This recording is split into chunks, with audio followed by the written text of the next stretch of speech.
are fortunate enough to have two prior victims, what we prefer to call them as survivors after the criminal justice system. Here today to speak, I would like to bring up Ashley Morris, the Assistant Director, to introduce them as well. Good morning. My name is Ashley Morris, and I am the Assistant Director here at the Victim Witness Program. I have the great privilege of introducing our next two speakers. When planning this event, we hoped that someone who had worked with our program would be willing to share their story. I thought of these two remarkable women right away, and they both agreed to be here with us today. I had the honor of working with them throughout the criminal justice process, and based on that experience, I knew they would deliver a powerful message here today. Elizabeth Emerson was born and raised in Arizona, but has called Highland County home since 2021. I worked with Elizabeth earlier this year in the Highland County General District Court. I've become quite fond of her and her impressive dedication and determination for justice. Please welcome Elizabeth Emerson. Thank you, Ashley. My name's Elizabeth Emerson, and as was pointed out, we like to consider ourselves survivors, not only of things, in my case, was stalking, persistent and for a known offender who was never brought to justice. But realizing that and then moving towards holding them accountable is also a process. You know, I fortunately had the most amazing law officer. His name is Bob Kelly, and without him, I don't know what I would have done. I called him, he took me seriously, he documented things, he got the paper trail going. It took me a year and a half before the man was finally arrested. I caught him leering in my windows. I live alone. I don't know if y'all have been over to Highland County, but I live like on the West Virginia line. My town has 12 people. I can't see a house that's occupied from where I am. So it's very scary and lonely being out there by yourself, and then to have somebody who's intentionally using fear as a mechanism of power. And that is what they do. They take away your power. He tried to run me off the road, but fortunately I reported him. I then installed dash cams in my car. He started leering in my windows at all hours, so I got blinds and installed them, and then I got night vision cameras. I was not going to let him win. That's the thing, is that they want to be able to get away with this, and he had for 15 years. After I finally had him arrested, I had women coming to my door and calling my store and telling me thank you. This man had been terrorizing women, but they were too afraid to speak up. And part of it is I think was more cultural than anything else, but I was what they call a come here. I am not from here, so I didn't have any of those ties, and I was not going to accept that. You know, he forced me to get a concealed weapons permit. You know, it escalated each time, over and over and over again. And each time I called, made a report, documented everything, and was taken seriously. If it was not for the law officer, I don't know what I would have done. I was terrified. I didn't get sleep. I lost weight. It was horrible. And it's not anything anyone should ever have to experience. I highly recommend the book, The Gift of Fear by Gavin DeBecker. And it explains, I think men and women should both read it, about what women experience. Men don't have to walk to their cars with their keys interlaced in their fingers in case they get attacked. You know, I shouldn't have to carry a 9mm pistol to the store. Like, this is not acceptable. And by holding this man accountable, he gets sentenced on the 3rd. And fortunately, I also had a wonderful judge who took it seriously and didn't take into account, oh, she's crazy and she just doesn't like me, is what he kept saying. And I'm like, I am neither of those things. You know, so the biggest thing is being able to stand up, contact the people who need to be contacted, and follow through. Because I guarantee if this one person is doing this, they've done it to dozens of other people and gotten away with it. Because it's scary. You know, this man had an arsenal of weapons. He was in the military and was a sharpshooter. He had high-powered rifles, an entire arsenal. It took an entire vehicle to get all the guns out of his house when he was red flag. You know, and he was like that in armed for 18 months before they finally took away his guns. You know, and that's what's so terrifying, is these people tend to escalate their behavior, and especially when they think that, well, if this person goes away and disappears, my problem goes away too. And that's actually been something that has been seen frequently, because their attachment to reality is just not very good. You know, I so appreciate the victim's assistance. Ashley was amazing. She's walked me through this process. I've been on the other side of the coin. I used to work in trauma medicine. I've seen the women who've come in and been beaten so badly you can't even recognize them, you know, or have been shot, you know. So I've seen that side of it, but I've never, ever had to go through this portion of it. And I'm grateful for everybody who's helped. So thank you very much. And I am so thankful. So Thank you so much, Elizabeth. Barbara Brookman was introduced to our program about 2 years ago, and not only have we seen her live a life free from violence, but exceed in our community as an employee of the Alleghany Highlands Community Services Board. Please welcome Barbara.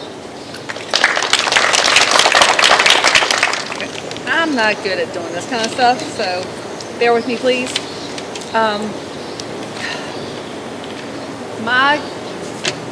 My story's a little different than Elizabeth's, but I have read that book, and it is an amazing book. I had been free from my abuser for 2 years. We were married for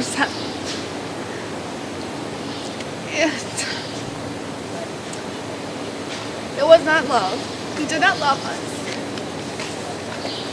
And he literally stalked me and my children when we came home. When we lived in South Carolina, he would tell me I was nothing but white trash. There would be white trash.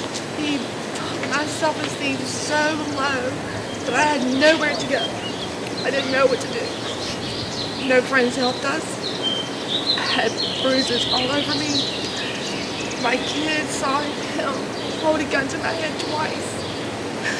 And the only time he didn't shoot the first time was because our little boy walked in. So bad that he had knocked me down so bad that he had me on the floor crying in the fetal position. Threw a pack of razor blades at me with our oldest son in there and said, just kill yourself because he deserves better. That lasted for 7 years. My best friends there became the ladies he was having affairs with because he was also doing the same things to me. So at one time he was traumatizing 3 women, all of us. In June of 2001, I came back home because my dad was sick.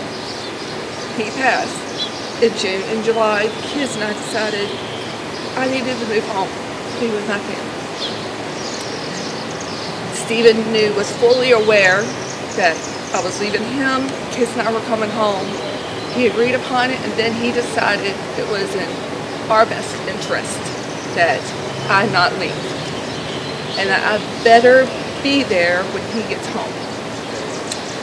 And I knew there was an hour and a half from where he was to where we were staying, and I took the chance, and I left. 3 kids, I left. His family knew about it. We had gas money, no debit cards. I turned my location off so he couldn't track us, and we made it home. But every day we kept saying, I'm coming. We lived in fear. At one point, I had my mother, my children, 3 children, in a hotel, trying to protect them because I didn't know where he would go. No woman should have to protect her mother and her 3 kids with a loaded .45, waiting for him to show up. This went on for a month.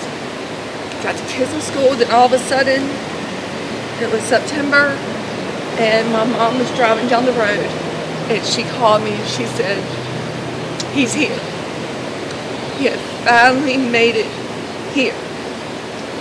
And of course, we've had contacted the sheriff's department, and they were searching for him. They knew, they kept patrolling the area in which he had 2 different vehicles. And the sheriff's department gave us an escort downtown so that we knew that he wouldn't run us off the road. And then I made a dumb decision by answering the phone. And I was willing to see him, to pay him money so he would just leave. I just wanted him to leave. That dumb decision about cost me my life. Because once I got in the car with him, he strangled me and I could not breathe. I was gasping. He said, "You're my wife, you're going to die my wife." Luckily, the police officer that was assigned to us knew where we were going, and he found us, and they got him out of the car. They got us at the top of Town Hill, arrested him, and come to find out later on, I found the car that he was towing. He had a loaded 9mm, and he was going to do what he promised. That was, he was going to kill me and our kids and my sister.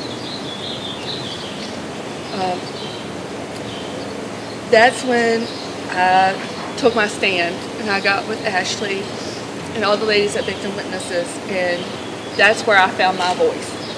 I was no longer afraid of him. As many times as he called from jail, we didn't answer, but I knew that he had to see me in the courtroom, because no longer was I afraid. I went to every court hearing, every custody hearing, looked him in the eye, so he knew. No longer did he have power over me. And that was my main goal. He needed to know no longer was I, or am I, that weak little girl that he had built me down to be. I was powerful. I had a voice. Our kids are amazing, and that was all his loss. His loss, not mine. He was not a good man.